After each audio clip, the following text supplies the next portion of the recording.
Protéger l'espace numérique de plus en plus violent est possible. Des solutions existent, souveraines et éthiques. Alors qu'attendons-nous pour les mettre en œuvre? Eh bien, c'est ce que nous allons essayer de comprendre avec notre invité. Marc Polman est avec nous. Cher Marc, merci d'être notre invité. C'est un grand plaisir de vous accueillir dans notre émission.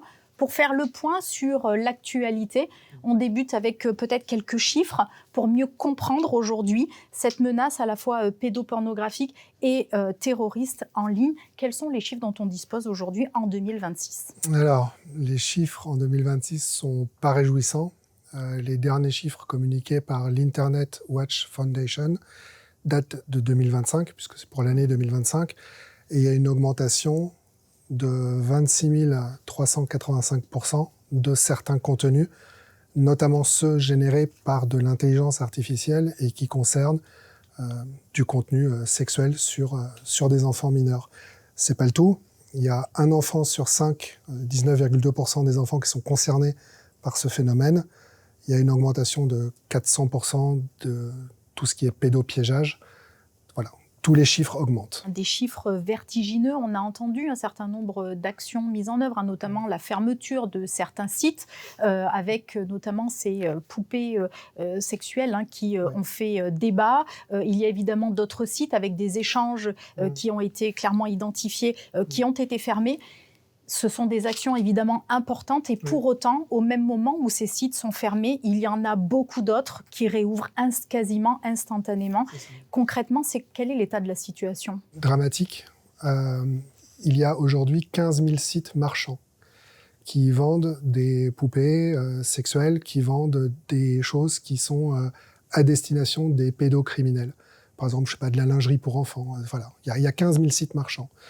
En ce qui concerne les sites du genre Coco, oui, ils ont été fermés. Au moment de la fermeture à laquelle j'ai participé, 185 autres sites dans l'espace francophone étaient toujours actifs. Donc on en a fermé un, il y en a toujours 185 autres qui existent. Voilà. En ce qui concerne les poupées sexuelles que vous mentionnez tout à l'heure, Chine en vendait. Il y a aujourd'hui, selon l'Internet Watch Foundation, plus de 15 000 sites marchands qui proposent des produits à destination des pédocriminels, poupées, lingerie, etc. C'est loin d'être fermé. La situation que vous décrivez, évidemment, est alarmante, catastrophique, pour ainsi dire. On a quand même de bonnes nouvelles avec aujourd'hui des outils technologiques qui permettent de détecter en temps réel s'il y avait effectivement des conversations, des objets de ce type-là. Est-ce que c'est ça ? Expliquez-nous concrètement. Quelles sont ces technologies ? Oui, il existe des technologies basées par exemple sur du traitement du langage naturel qui permettent de scanner des sites web, qui permettent de scanner des conversations et de repérer des traces de pédocriminalité. Ça peut être par exemple des échanges de bonnes pratiques pédocriminelles, des jeux pédocriminels, ça peut être des expressions pédocriminelles, vente de poupées, gadgets, etc., etc.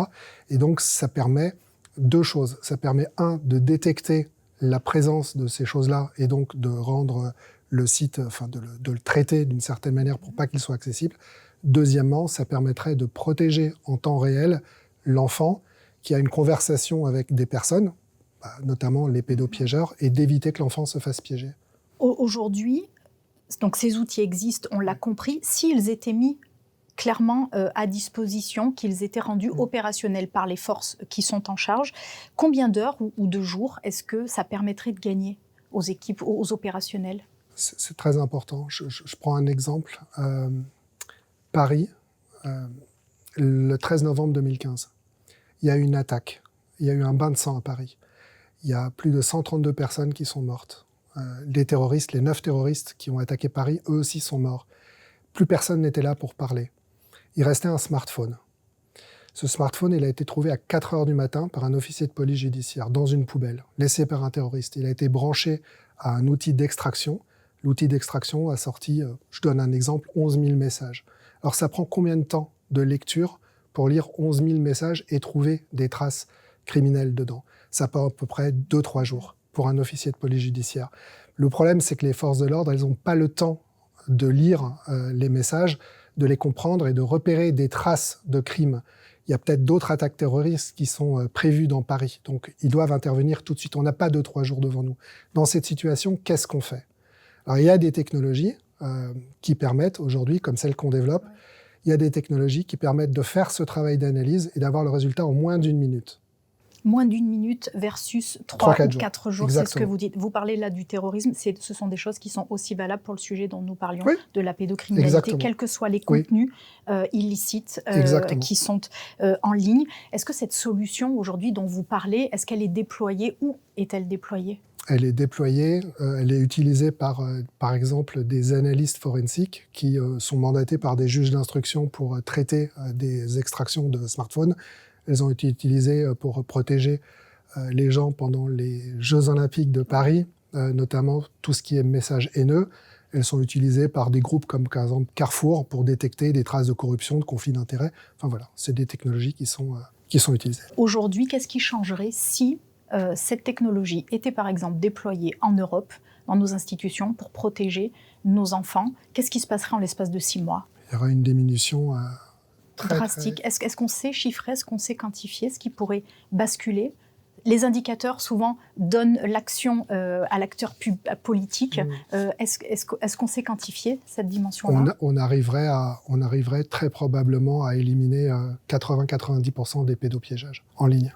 Alors aujourd'hui, quand on entend ça, on imagine tout le potentiel que l'on a à notre disposition, à portée de main pour protéger nos enfants. C'est ce que vous entendez faire, notamment avec cette application Cross Europe que vous allez développer. Est-ce qu'on peut en dire un mot? Comment ça va se passer?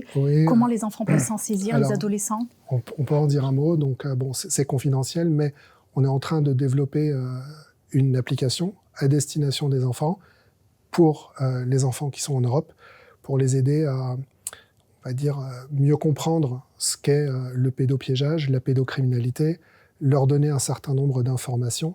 Donc c'est développé avec des universitaires qui sont au Royaume-Uni, dans une université qui est l'université de Swansea, qui est spécialisée dans le pédopiégeage, par des associations, par également des forces de l'ordre, par exemple l'Institut de recherche en gendarmerie, et des choses comme ça.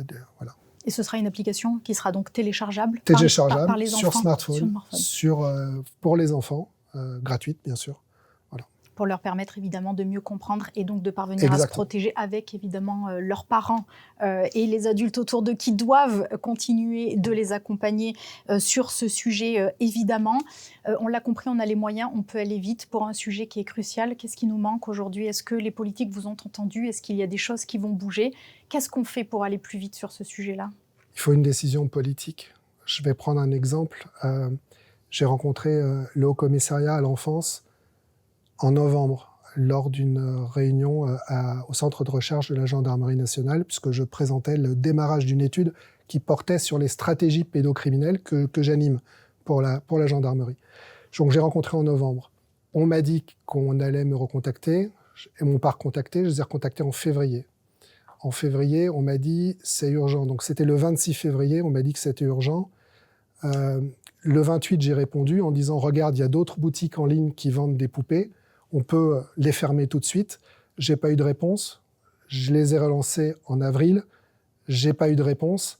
Ce matin, la boutique ou les boutiques que j'ai signalées à l'État étaient toujours ouvertes. Au moment où je me suis connecté ce matin, il y avait dans le mois 56 personnes qui ont acheté cette poupée et 17 visiteurs qui étaient là en temps réel pour aller acheter cette poupée qui faisait à peine 100 cm. Voilà. C'est bien une poupée sexuelle qui est vendue un peu moins de 400 $ et qu'on peut acheter en France. Et donc les faits sont là et l'action politique est appelée de vos voeux pour que l'on puisse protéger concrètement nos enfants. Exactement. Merci beaucoup Marc Polman et on vous invite bien entendu à continuer le travail que vous faites sur le terrain avec l'ensemble de l'écosystème autour de vous pour mieux nous protéger, les plus fragiles d'entre nous évidemment dans cet espace numérique. Merci Marc d'avoir été notre invité. Merci Mélanie, merci.